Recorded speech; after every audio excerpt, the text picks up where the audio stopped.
اصل کې کفار دا مشوره وکړه چې په یو طریقه باندې منګ دین باندې او د دې سړی مقابله منګ ونه کړې شو. خراشه دیم ځان ته صاحب د کتاب وای او مدینه کې څه خلق دی هغه هم کتابیان دي، هغه سره کتاب دی، هغه هم دا چیغي والی. نو داسې به وکړو چې دا غوینه به معلوماتو کو د دې سړی په باره کې چې آیا د رښتیا پیغمبر دی او که ناسې منګه تنګی. نو دوی لاړل او يهودو نه معلومات شروع کو او دې لپاره یو دو درې کسان منتخب کړل چې تاسو لاړ شئ مدینه ته چکر ولګوي. الته يهودو سیږي، هغه مولیان دي، کتابیان دي، دا غوینه ته پوښتنه وکړي چې زمونږ په کلی کې یو سړی پیدا شوی دی، محمد نومې دی، د نبوت اعلان کړي او وایي چې ما ته قرآن نازل شوی، کتاب را تر کړی شوی دی. آیا د دا خبر رښتیا ده او کنه د اسې منګه تنګي؟ نو دوی چې کله مدینه ته ورسېدل الته د يهودو نه تاسو وکړه چې زمونږ کلی کې یو سړی پیدا شوی دی، محمد نومې دی، د نبوت دعوی کړی دا او دا مسله کوي، دا مسله کوي، دا پلان کې مسلې بیانې، د الله توحید بیانې او دا خبره کوي چې مالکم من اله غیره، د الله نه ما سوا دی یو الله عبادت کوي. یا ایها الناس اعبدوا ربکم ایاک نعبد و ایاک نستعین و الهکم اله واحد لا اله الا هو الرحمن الرحیم الف لام میم الله لا اله الا هو الحي القيوم. دا مسلې بیانې چې یو الله عبادت کوي، د الله نه ما سوا بل کارساز نشته. او بل خبره واتقوا يوما ترجعون فيه الى الله، د دین ویریږي چې تاسو به د الله سره ملاویږي، یو ورځ را روانه ده، آخرت نه خلق یری. نو تاسو راته څه طریقه وخای چې موږ د دین معلومات کو. نو د يهود مولیانو د رسول الله صلی الله علیه وسلم په خلاف کې کفارو تدری اعتراضات اخودل او دای ورته ویل چې دا درې ته پوښتنه به وکړي، که چیرته د دریوانو سوالونو جوابونه درکړه نو دا به نبی وي، د تابعداري وکړي، تابعداري پکار ده، او که جواب درنه که دا به دروغجنی بیا تابعداري نه د پکار، بیا تاسو خو هدا چې څور سره کوي. هغه ویل چې دا خو ډیره د انصاف خبره ده، دا خو ډیره ته بهترینه خبره وکړه، خو دا ته پسون راته وسوخایا. ولا درې اعتراضات. اولنې دا تاسو به اصحاب کهف مبارک ته پوسو کوي چې څه الکانو په خوا زمانہ کې او هغه ورک شوی د غي باره کې مونږ ته خبر راک. دویم تپوس به دا وکي چې روح څه شی دی،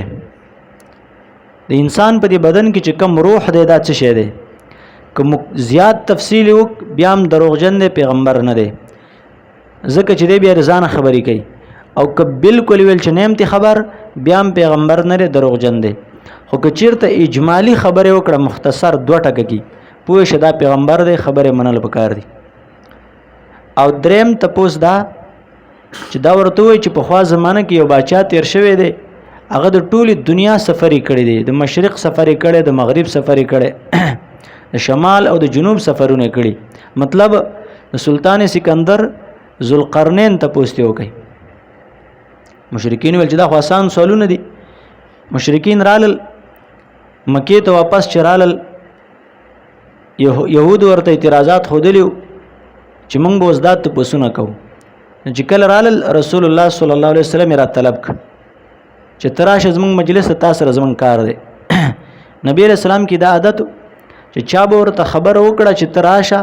هغه به ډیر په تیزی باندې راته. دغه مطلب دا چې کې دې چې دا کس تپوسو کی او کم کس چې تپوسونه کوي هغه ته الله رب العالمین هدایت هم نصیب کوي. نو اسنه دوی تپوسونه وکي، نو که تپوسونه وکي الله به دوی ته څو کی، که زه لیټ شمه نو د هدایت نه محروم شون دی به ذره رسول الله صلی الله علیه وسلم. چې کله دوی په جواب وکړ چې تراشه دوی را جمع شیو خلق، نو نبی علیہ السلام ډیر په تیزی باندې رااله. چې کله رااله دا کفار ورته وایي چې مونږ به ستا تابعداري وکړو خو که مونږ ستا نه یو 3 تپوسونه کوو که ته مونږ ته د هغې جواب راکړي نو مونږ به تا ومنو چې ته حق پیغمبر یې او ستا تابعداري به وکړو که جوابونه دې رانه کړه بس ته بیا حق پیغمبر نه مونږ بیا تا نشو منلی نبي علیه السلام ویل بالکل وکړئ ویل یو تپوس دا چې پخوا زمانه کې څه کسان ورک شوي وو هغه واقعه یې ورته بیان کړه مختصر شان اصحاب کهف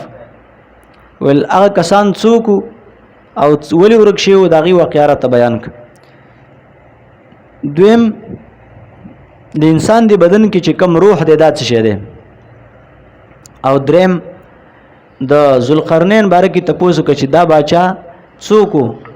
چې هغه د ټولو ملکونو سفر یې کړی وي دې باره کې راته خبر وکړه نبی علیه السلام ویل زه به تاسو ته سبا جواب درکوم اوس په دې کې د الله امتحان ته وګوره د رسول الله صلی الله علیه وسلم نه لفظ د انشاءالله یرش داسې ونه ویل چې انشاءالله زه به تاسو ته سبا جواب درکوم بلکې دا ورته ویل زه به سبا جواب درکوم اوس رسول الله صلی الله علیه وسلم هغه ډیر زیات ذاکر او ډیر زیات ذکر اسکار وای کاو خو لیکن په دغه وخت کې به تور امتحان دی کې به الله خپل حکمت د رسول الله صلی الله علیه وسلم نه دا کلمه یې راشو نو دی کې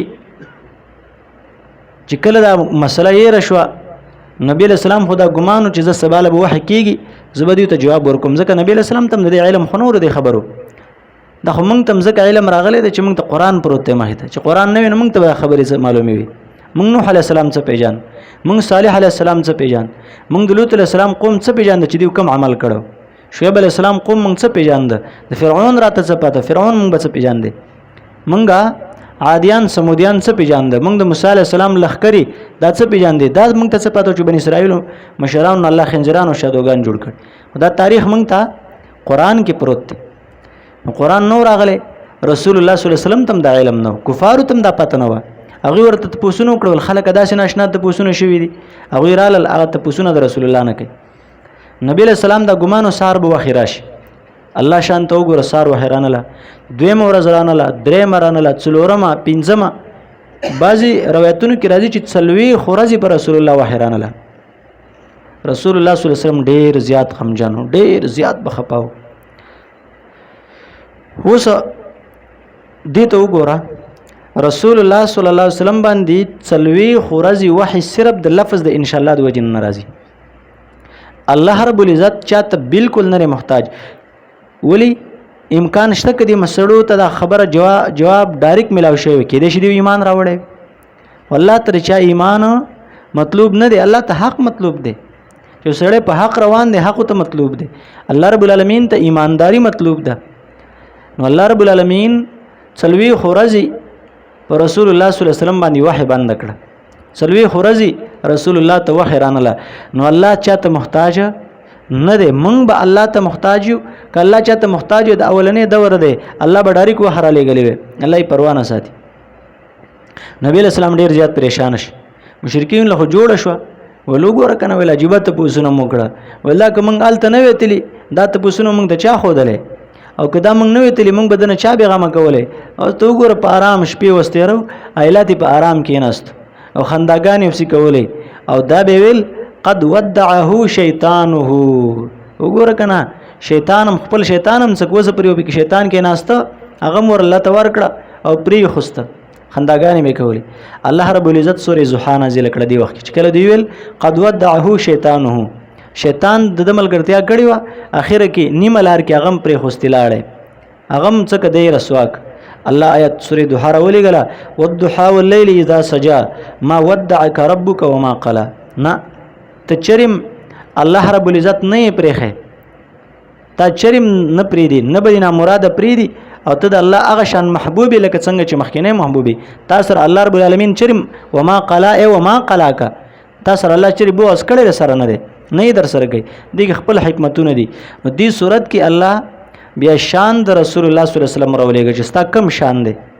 ورسره دې کې نور حکمتونه الله دا وحی بند کړه بل دا حکمت پکې رااله چې مقصد پکې امتحان کولو او سورې کهف کې الله رب العالمین خپل نبی علیہ السلام ته آداب مخوده ولا تقولن لشيء اني فاعل ذلك غدا الا ان شاء الله د داسې کار مو آیا چې زه به سبا دا کار وکم که الله وغواړي وبشي ان شاء الله وایا ولا څه کوه داسې مو چې زه به دا کار وکم الا ان یشاء الله که الله وغواړي دا کار به وشي. نو لہذا رسول الله صلی الله علیه وسلم د کې الله تنبیه ورکړه او رسول الله صلی الله علیه وسلم د کې الله ادب خو ده. اوس دې نه خوته